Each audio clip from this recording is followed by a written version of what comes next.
Presiden Joko Widodo meminta Pusat Data Nasional diaudit. Apa target dari audit ini? Akankah bisa mengungkap akar permasalahan pengelolaan Pusat Data Nasional?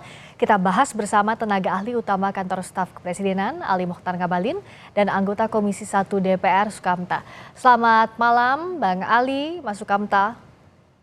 Selamat malam. Assalamualaikum. Waalaikumsalam. Terima kasih.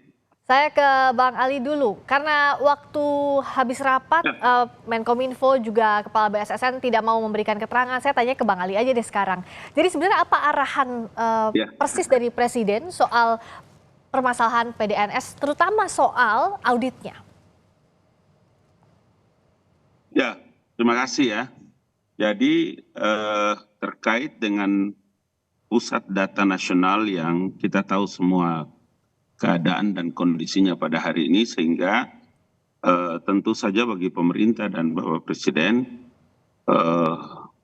memanggil pihak-pihak terkait termasuk Kominfo, BSSN, dan beberapa lembaga ya dan kementerian yang ada untuk bisa melakukan setidaknya evaluasi atau memberikan informasi terkini kepada Bapak Presiden, karena kan dari awal kita sudah menyampaikan bahwa tingkat kekhawatiran pemerintah juga memahami terkait dengan adanya kekhawatiran atas serangan ransomware ini.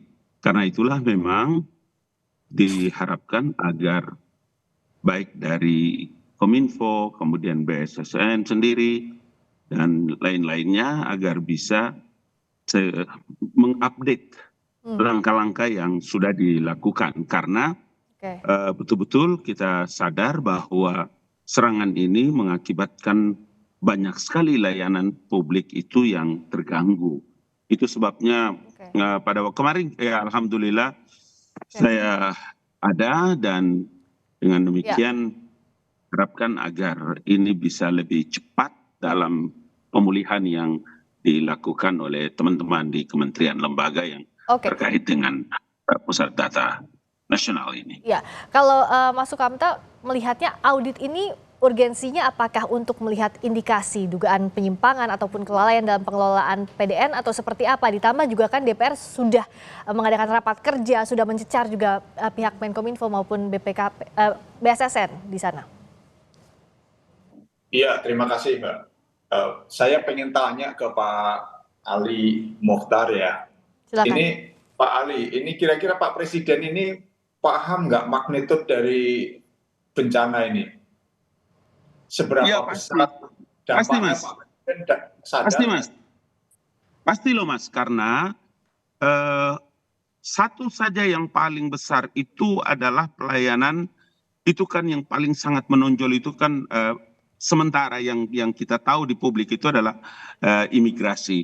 Tetapi memang dalam Pusat Data Nasional ini tidak saja di pusat di Jakarta atau di mana, tapi hampir seluruh pelayanan publik termasuk yang ada di kementerian lembaga. Jadi kayak kemarin itu kan Presiden betul-betul sangat mengkhawatirkan peristiwa ini sehingga melakukan komunikasi yang intensif dan mengundang para menteri dan pimpinan lembaga untuk bisa mendapatkan update terkini dari langkah-langkah yang dilakukan. Gitu Mas Kamta. Silakan Mas Kamta. Iya, terima kasih. Hari ini layanan ini memang benar. Jadi perlu perhatian yang paling primer hari ini karena ini berdampak. Hari ini KPK, Setkap, terus beberapa yang lain sudah tidak bisa diakses. Jadi artinya dampaknya sudah mulai muncul ke permukaan. Kalau kemarin kan baru imigrasi.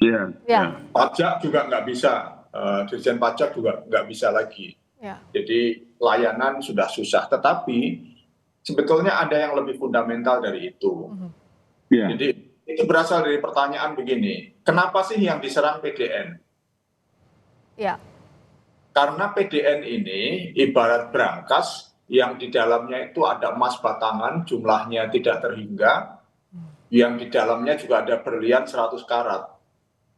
Jadi ini harta benda nasional bangsa Indonesia yang paling berharga hari ini berupa data-data yang dikumpulkan di dalam satu brankas. Ya. Jadi ini nilainya tidak terkira. Semua pemerintahan, baik kementerian, lembaga, urusan ekonomi, urusan keuangan, urusan keamanan, urusan pertahanan, urusan sosial budaya, pendidikan, termasuk Pemda, ada di sini. Ini bukan hanya kita, tetapi juga sistem layanan di kementerian lembaga tadi itu dimasukkan di situ, sehingga bikin macet.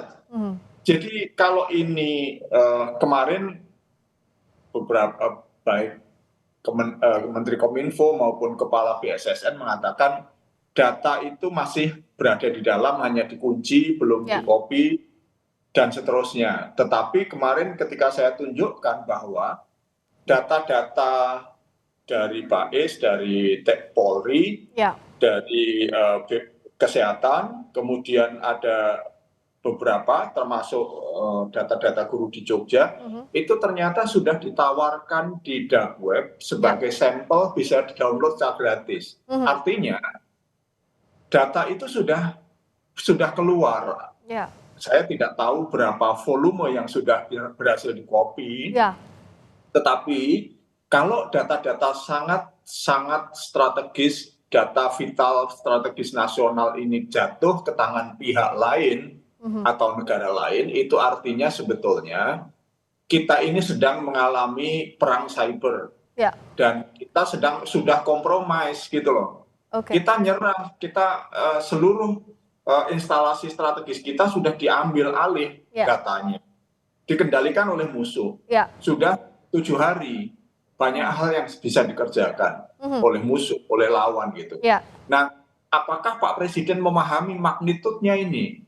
Bayangkan kalau misalnya data-data BAIS TNI yang sudah puluhan tahun, di situ bukan hanya menyangkut data personal, tapi juga budaya yang ada di BAIS, jam beragennya di mana saja, siapa namanya, pola begitu ya, apa yang dilaporkan, bagaimana pola kerjanya, itu semua bisa dideteksi dengan data ini, dengan AI, dengan algoritma, ketemu semua. Polisi, bagaimana pengamanan, berapa personilnya, pengamanan bagaimana, tradisinya bagaimana, kulturnya bagaimana. Kalau negara lain ingin buat kerusuhan, sudah ngerti polanya, bacanya gitu. Data tentang Bakamla, tentang Angkatan Laut misalnya, bagaimana tentang kapal-kapal patroli Indonesia, kapal mana polanya, budayanya, sudah ketemu semua. Jadi kalau musuh ingin masuk ke perairan Indonesia dengan data-data yang ada ini, itu sudah ngerti semua. Nah, DPR jadi lihat apa yang harus dilakukan kalau sudah begini kondisinya? Menurut saya pemerintah itu harus humble.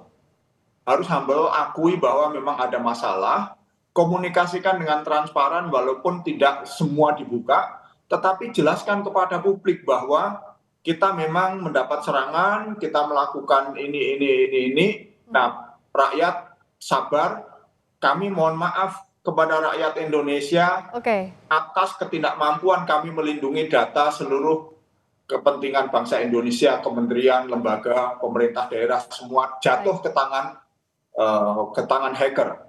Nah, saya kira kalau pemerintah humble begini, kita semua maklum kok, ini tragedi nasional, ini bencana nasional. Tapi kalau pemerintah menutup-nutupi, komunikasinya tidak bagus, pasti rakyat butuh penjelasan, dan itu akan mencari penjelasan dari berbagai pihak. Media, televisi, Kompas TV pasti akan cari masukan dari mana saja, dan itu belum tentu benar gitu loh. Nah jadi ada transparansi yang harus dilakukan. Bang Ali, terakhir apa yang bisa dilakukan pemerintah di saat krisis dalam hal siber ini, serangan siber? Kemarin saya di Kompas TV juga sudah menyampaikan, saya juga sudah menyampaikan bahwa peristiwa ini sungguh-sungguh membuat pemerintah itu sungguh sangat memahami adanya kekhawatiran masyarakat terhadap serangan di pusat data nasional ini. Karena itu memang langkah-langkah yang sedang dilakukan dan dipersiapkan oleh pemerintah dalam ini adalah kementerian dan badan lembaga yang ada ini benar-benar melakukan tanggap darurat. Itu sebabnya memang apa yang terjadi ini langsung dilakukan dengan crisis center. Crisis center itu dimaksudkan untuk memberikan laporan terhadap perkembangan apa langkah yang dilakukan oleh pemerintah. Memang benar ya, saya sudah sampaikan bahwa serangan virus ransomware ini juga tidak mengandung satu pengertian yang seperti tadi mungkin Mas Kamta jelaskan. Karena apa? Karena dari seluruh data yang dimiliki di Pusat Data Nasional ini juga menjadi bagian yang tidak terpisahkan dari langkah-langkah yang dilakukan oleh Kominfo dan badan yang memberikan tanggung jawab negara ini. Ya. Baik. Jadi masa tanggap darurat ini dalam hal serangan siber harus segera diantisipasi dan diselesaikan, termasuk juga ke depannya apa mitigasi yang disiapkan agar tidak terjadi lagi hal serupa, karena ini tentu akan mengancam keamanan siber nasional. Pasti. Terima kasih Bang Ali, terima kasih Mas Sukamta. Baik, terima kasih. Selamat malam.